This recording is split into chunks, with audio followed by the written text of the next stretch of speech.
Bonjour et bienvenue dans l'épisode 5 de ma série de podcasts consacrée au chatbot dans le secteur de la santé. Dans ce deuxième opus consacré à l'étude de cas d'utilisation, nous allons parler aujourd'hui des outils réservés aux professionnels de santé.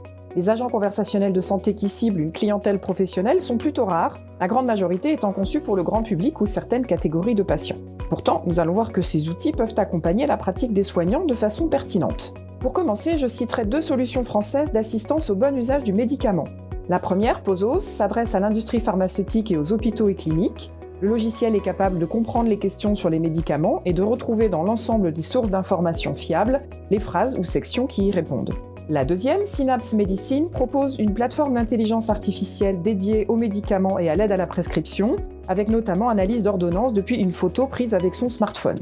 La solution est d'abord pensée pour l'ensemble des professionnels de santé comme des entreprises, mais une déclinaison grand public est prévue. Dans la catégorie des outils d'aide à la prise de décision, on rencontre le chatbot américain Dr. Chat, spécialisé dans la santé des femmes. La version pro fournit aux praticiens des suggestions qui incluent les symptômes, tests, diagnostics, traitements et pronostics pour plus de 30 thèmes en lien avec l'obstétrique et la gynécologie. Autre défi de taille que les agents conversationnels peuvent contribuer à relever, soulager la charge administrative des soignants et dégager du temps médical. Comment ? Parce que leur vocation est précisément de centraliser et automatiser certaines tâches et requêtes répétitives et à faible valeur ajoutée. C'est la promesse d'Hippocrate, le chatbot développé par l'éditeur toulousain Bot Design, un assistant médical virtuel qui soutient le praticien dans ses tâches quotidiennes telles que l'analyse, le recueil ou la transmission d'informations. Les agents conversationnels ont également fait une entrée remarquée dans les structures de soins et à l'hôpital. On leur confie par exemple des tâches administratives liées à la préadmission du patient ou encore des tâches de suivi numérique pré- et post-opératoire, notamment en chirurgie ambulatoire. À titre d'exemple, l'outil MemoQuest, développé par Calmedica pour la PHP. L'intérêt de ce dernier type d'agent conversationnel est triple.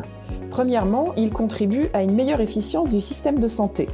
Deuxièmement, ils améliorent la qualité de l'expérience patient. Donc pour ces 2 raisons, leur modèle économique est plus simple à définir et le retour sur investissement est plus facile à quantifier et à valoriser.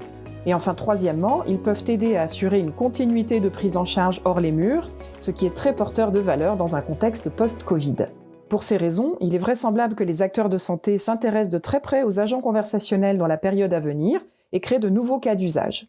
Ainsi se termine la première saison de notre série de podcasts consacrée aux chatbots de santé. Retrouvez l'intégrale de la série sur Bisense.com et sur la chaîne YouTube Bisense TV. Si vous l'avez aimé, parlez-en autour de vous et à très bientôt pour la suite.